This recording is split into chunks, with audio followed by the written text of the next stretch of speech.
I'm Watch Eric, and on this video, I'm going to be doing a review on the Patek Philippe 5168 Aquanaut.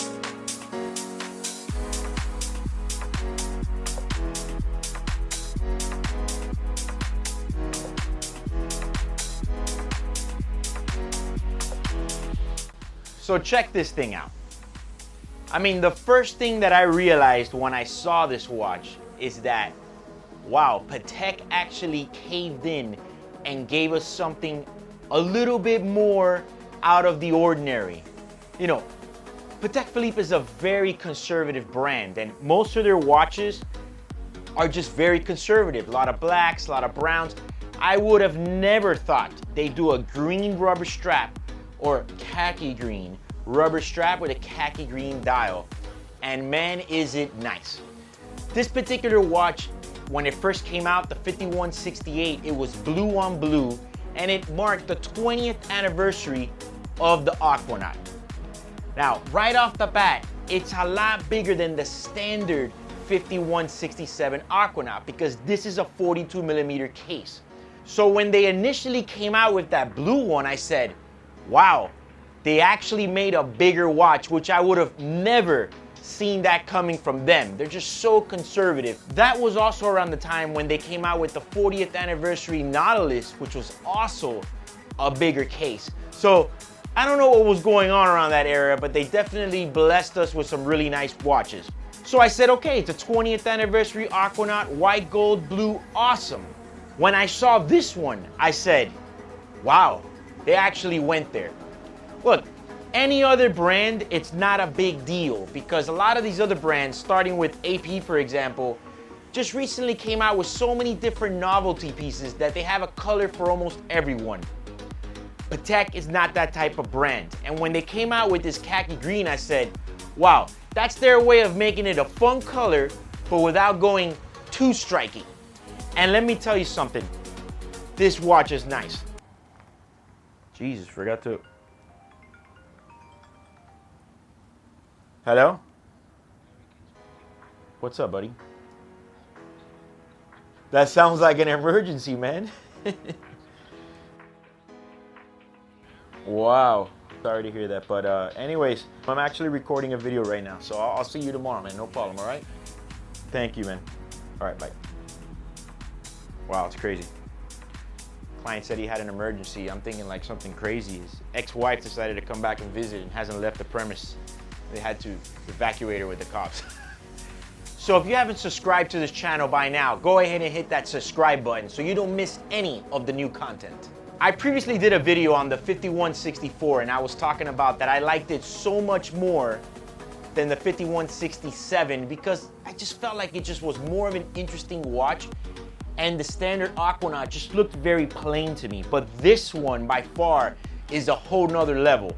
Let's talk about the fact that it's white gold. Let's talk about the fact that it's 42mm and that it's obviously green.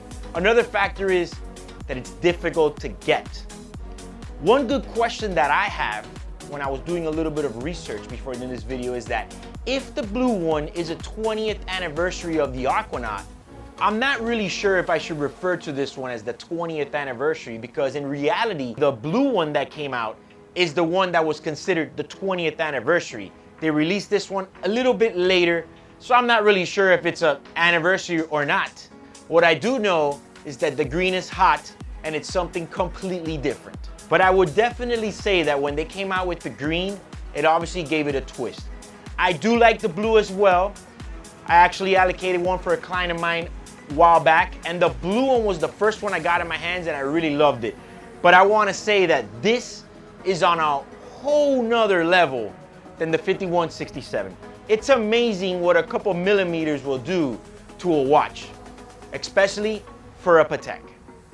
This is definitely a very sporty Aquanaut. I mean, as if the Aquanaut wasn't sporty enough, but this color is obviously very sporty. You know, when you see it like this, it doesn't really look like a big deal, but when you put it on your wrist is when that color actually comes together, and I, for one, really like it. One thing I want to say about these models, which also includes the original blue one and especially the red Singapore edition, which that one is the baddest one of all, is you may want to be careful cutting these straps, because I know that to get an additional red strap, it's almost impossible. Not sure about the green one, but I'm sure it will not be easy.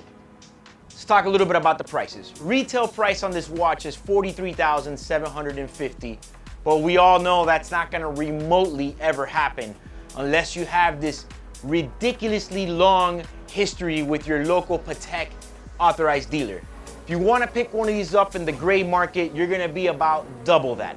Prices are anywhere from $80,000 to $85,000 if you're lucky to get it. I wouldn't say this watch is a limited edition. I would just say it's hard as hell to get. So as far as the watch game goes, whenever you have a limited production white gold Nautilus that comes from a anniversary edition, you clearly have a heavy hitter on.